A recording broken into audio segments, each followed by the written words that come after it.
And so Imagineering, a couple of years later, was working on a virtual reality project. This was top secret. They were denying the existence of a virtual reality attraction after the time that the publicity department was running the TV commercials.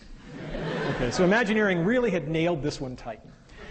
And it was the Aladdin attraction where you would fly a magic carpet. And the head-mounted display, sometimes known as Gator Vision. And so I had an in. As soon as the project had just, they started running the TV commercials. And I had been asked to brief the Secretary of Defense on the state of virtual reality. Okay, Fred Brooks and I had been asked to brief the Secretary of Defense. And that gave me an excuse. So I called them up. I called Imagineering, and I said, look, I'm briefing the Secretary of Defense. I'd like some materials on what you have, because it's one of the best VR systems in the world. And they kind of pushed back, and I said, look, is all this patriotism stuff in the parks a farce? And they're like, okay. They said, but the PR department doesn't, this is so new, the PR department doesn't have any footage for you, so I'm going to have to connect you straight through to the team who did the work. Jackpot. Right? So I find myself on the phone with a guy named John Snoddy, who is one of the most impressive guys I have ever met. And he was the guy running this team, and it's not surprising they had done impressive things. And so he sent me some stuff. We talked briefly. He sent me some stuff, and I said, hey, I'm going to be out in the area for a conference shortly. Would you like to get together and have lunch? Translation. I'm going to lie to you and say that I have an excuse to be in the area so I don't look too anxious. But I would go to Neptune to have lunch with you. And so John said, sure. And I spent something like 80 hours talking with all the VR experts in the world, saying, if you had access to this one unbelievable project, what would you ask? And then I compiled all of that, and I had to memorize it, which anybody who knows me knows that I have no memory at all, because I couldn't go in looking like a dweeb with, hi, question 72, right? So I went in, and this was like a 2-hour lunch, and John must have thought he was talking to, some phenomenal person, because all I was doing was channeling Fred Brooks and Ivan Sutherland and Andy Van Damme and people like that, and Henry Fuchs. So it's pretty easy to be smart when you're parroting smart people. And at the end of the lunch with John, I sort of, as we say in the business, made the ask. And I said, I have a sabbatical coming up. And he said, what's that? The beginnings of the culture clash. And so I talked with him about the possibility of coming there and working with him. And he said, well, that's really good, except, you're in the business of telling people stuff, and we're in the business of keeping secrets. Right? And then what made John Snoddy was he said, but we'll work it out. Right? Which I really loved. The other thing that I learned from John Snoddy, I could do easily an hour-long talk just on what have I learned from John Snoddy. One of the things he told me was that wait long enough and people will surprise and impress you. He said, when you're pissed off at somebody and you're angry at them, you just haven't given them enough time. Just give them a little more time, and they'll almost always impress you. And that really stuck with me. I think he's absolutely right on that one. To make a long story short, we negotiated a legal contract. It was going to be the first, some people referred to it as the first and last paper ever published by Imagineering.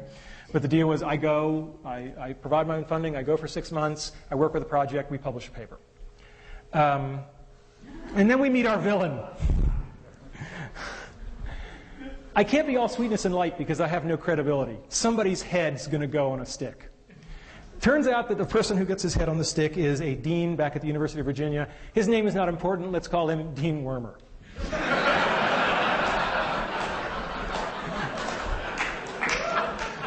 And Dean Wormer has a meeting with me where I say I want to do this sabbatical thing, and I've actually gotten the Imagineering guys to let an academic in, which is insane. I mean, if John hadn't gone nuts, this would never have been a possibility. It's a very secretive organization. And Dean Wormer looks at the paperwork and he says, well, it says they're going to own your intellectual property. And I said, yeah, we got the agreement to publish the paper. There is no other IP. I don't do patentable stuff. And he says, yeah, but you might. So deal's off, and just get him to change that little clause there, and then come back to me. I'm like, excuse me? And then I said to him, I want you to understand how important this is. If we can't work this out, I'm going to take an unpaid leave of absence, and I'm just going to go there, and I'm going to do this thing. And he said, hey, I might not even let you do that. I mean, you've got the IP in your head already, and maybe they're going to suck it out of you, so that's not going to fly either.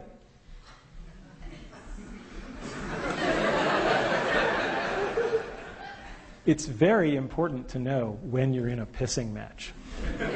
And it's very important to get out of it as quickly as possible. So I said to him, well, let's back off on this. Do we think this is a good idea at all? He said, I have no idea if this is a good idea. I was like, okay, well, we've got common ground there.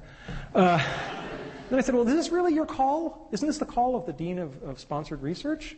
If it's an IP issue? And he said, yeah, that's true. I said, so if he's happy, you're happy? Yeah, then I'd be fine. Like Wile E. Coyote, a little. And I find myself in Gene Block's office, who's the most fantastic man in the world. And I start talking to Gene Block, and I say, let's start at the high level, since I don't want to have to back out again. So let's start at the high level. Do you think this is a good idea? He said, well, if you're asking me if it's a good idea, I don't have very much information. All I know is that one of my star faculty members is in my office, and he's really excited, so tell me more. Here's a lesson for everybody in administration. They both said the same thing. But think about how they said it. Right? I don't know. Well, I don't have much information, but one of my star faculty members is here, and he's all excited, so I want to learn more. They're both ways of saying I don't know, but boy, there's a good way and a bad way. So anyway, we got it all worked out. I went to Imagineering, sweetness and light, and all's well that ends well. Some brick walls are made of flesh. So I worked on the Aladdin project. It was absolutely spectacular. I mean, just unbelievable. Here's my nephew Christopher. This was the apparatus. You would sit on this sort of motorcycle type thing, and you would steer your magic carpet, and you would put on the head-mounted display. The head-mounted display was very interesting. It had two parts, and it was a very, very clever design. To get throughput through, the only part that touched the guest's head was this little cap, and everything else clicked onto it, all the expensive hardware. So you could replicate the caps because they were basically free to manufacture. And this is what I really did, as I was a cap cleaner during this event. I loved Imagineering.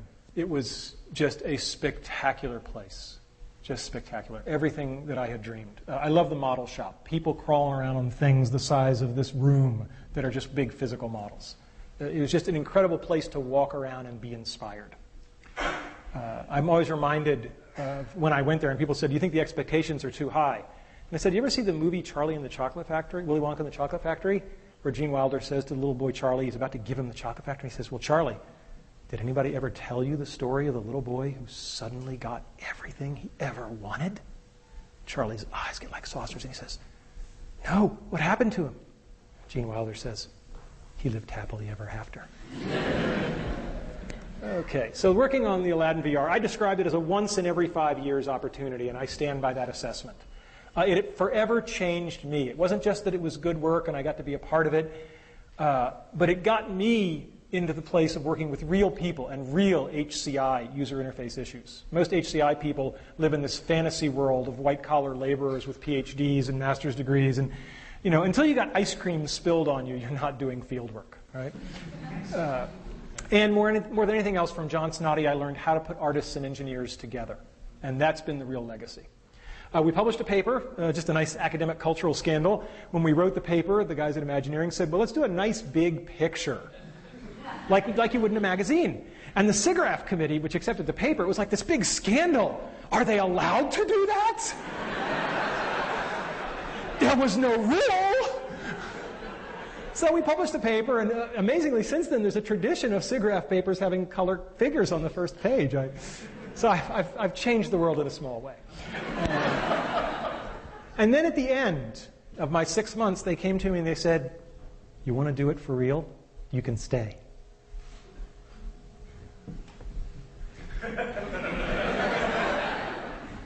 And I said no. One of the only times in my life I have surprised my father. He was like, you what? He said, since you were, all you wanted, and now they got it, and you're like, huh? There was a bottle of Maalox in my desk drawer. Be careful what you wish for. It was a particularly stressful place. Imagineering in general is actually not so Maalox-laden, but the lab I was in, John left in the middle. And it was a lot like the Soviet Union. It was a little dicey for a while. But it worked out okay. And if they had said, stay here or never walk in the building again, I would have done it. I would have walked away from tenure. I would have just done it.